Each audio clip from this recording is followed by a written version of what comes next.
Welcome to Coach on the Couch. I'm your host, Jason Zaleski, and we are here at Marshfield Country Club previewing the Loyal Greenwood softball team here with head coach Greg Brock. Coach, how many years have you been coaching, and what in the world keeps coming back every year? Well, I've been coaching for about 25 years overall. Made the switch over to softball a year ago.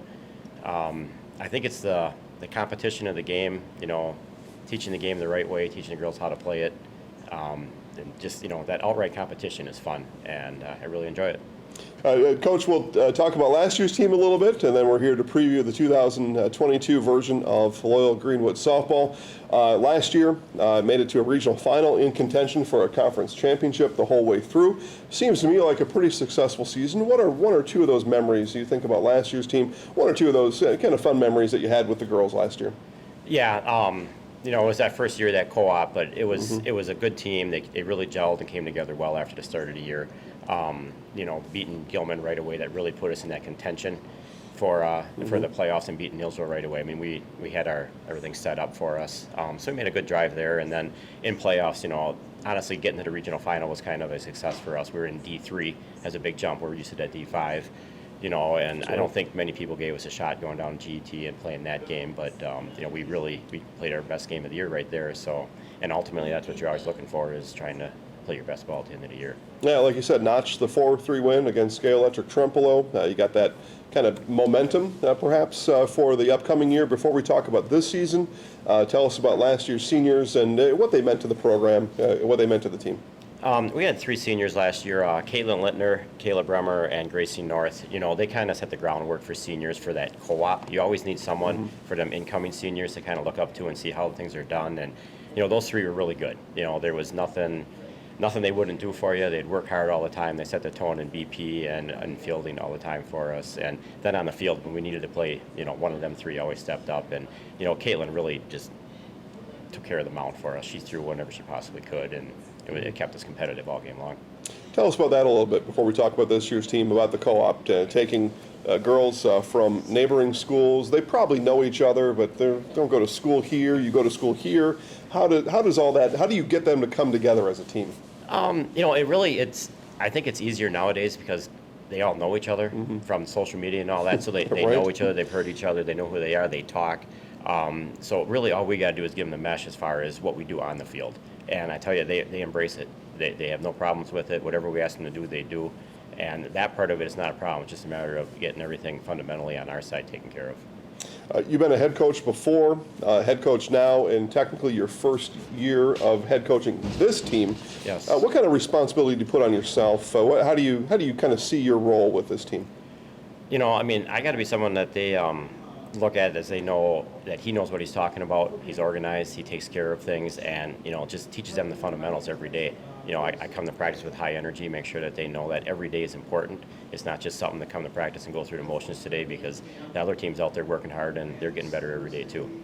We'll talk about some of the individual players here in just a little bit. First, though, so now second year of the co-op, we've kind of got that newness out of the way. We move in now to this year. What are some of the expectations coming in, maybe even early season now, with some of that other noise out of the way? Exactly that. With every that taken care of, we were out for a strong start right away. We got some good competition early for our non-conference, so it's going to be tough that way. But I'd rather play tough teams, right away to get us set up for our conference, because our conference is pretty tough. We're probably not going to reap the benefits of a co-op quite yet this year. You don't get that JV feeder quite going yet.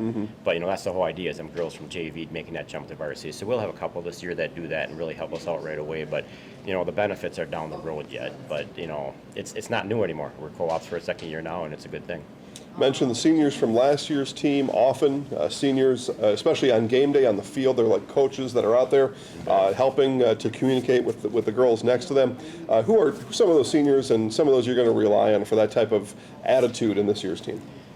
We got three seniors, so it's very similar to last year.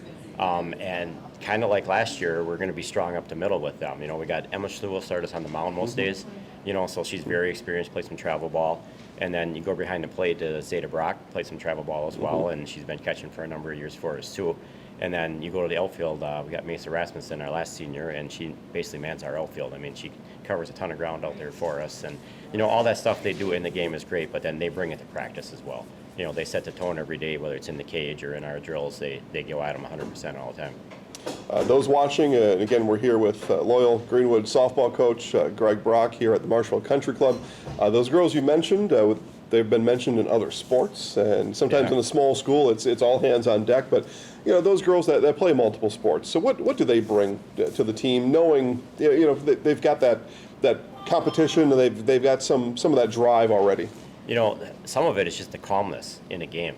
The other girls look to them, and it doesn't matter if it's, bottom of the seventh in a 1-1 game, they're calm. They've been there, they've done it. Whether they've done it in volleyball, basketball, or softball, they've been there, done it. So nothing really surprises them anymore. So that's the biggest thing, I think. Nothing really rattles them. I think they actually embrace it, and they want that type of situation. And, you need that. That's very important to have.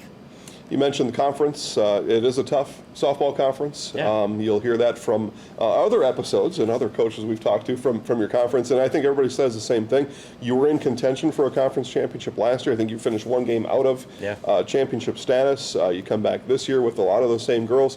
Where do you see your team, in the conference, or maybe that's even a goal, but where do you think you fit in conference this year? I think we're definitely in that top third, and that is our goal, is compete for conference. And unless you're in a major rebuilding year, I think you always should be looking to be contending for conference, and that's not outside the realm of possibility for us. I think we're right up there. We got that good mix of young youthfulness that are hungry, and we got the seniors that are the veterans that know how to take care of things. So it just comes down to who's going to take care of business on the field at any given day.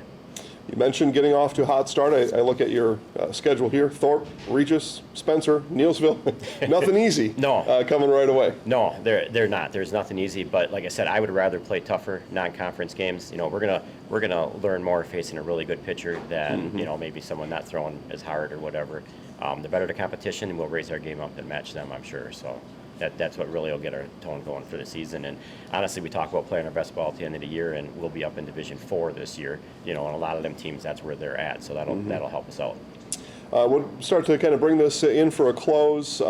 People that are at the games, they're watching. And by the way, get down to the games, support these girls. Get down there, cheer them on. It means a lot to have those people there. Let's just talk about that a little bit, right, before I get into that, and how much that really does mean to have an audience there watching you play. Yeah, it's so much different to have people cheering.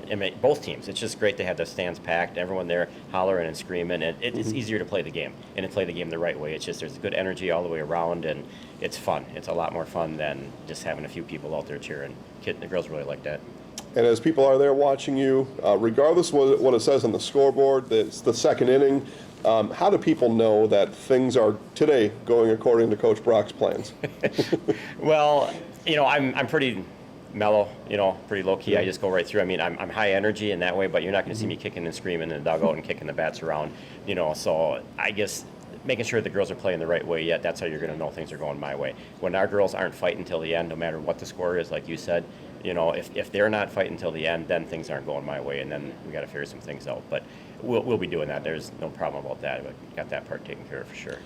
Again, we're very much looking forward to the season. Last, I guess, real question for you in this way. We talked about it off camera, practicing in a gym and trying to get that figured out. Now, you've been a spring sports coach, though, for a while. Yeah. What are some of those tips and techniques? I'm kind of forming this question more towards, an 8 to 10-year-old kid that's maybe watching this, and things that they can do on their own year-round that can get them ready, because oftentimes in spring we're going to have a slow start. So what are some of those activities that kids should be doing in their off time? Honestly, you start out with anything physical. You want athletes coming in. If we get an athlete coming in as a freshman, you say it every time, boy, that girl's really athletic, that boy's really athletic. I can teach him to hit. I can teach him to throw. Take care of, just get off the couch and do some things. But as far as baseball and softball goes, you need to throw a ball, one way or another, and that's what we do in the gym. We do a lot of throwing and a lot of fielding. And I know it's on the gym floor where the hops are true in that, but you got to get, you still got to get your footwork down, you get the fundamentals down, get your hands in the right spot, and step and throw. And then once you get outside and you got the wind and the climates and everything else, you'll figure that out as you go. Great. Well, Coach, we're very much looking forward to the season. Again, job number one is get down to the field and cheer these girls on, home and away. We think they're going to have a really good season, so it'll be worth your time. We will have many of these games. If you can't make it, we'll have many of them live on Zaleski Sports. Coach, Congratulations on year one now in this program, and best of luck in the season. All right, I appreciate it. Thank you for having me. More Coach on the Couch coming up next.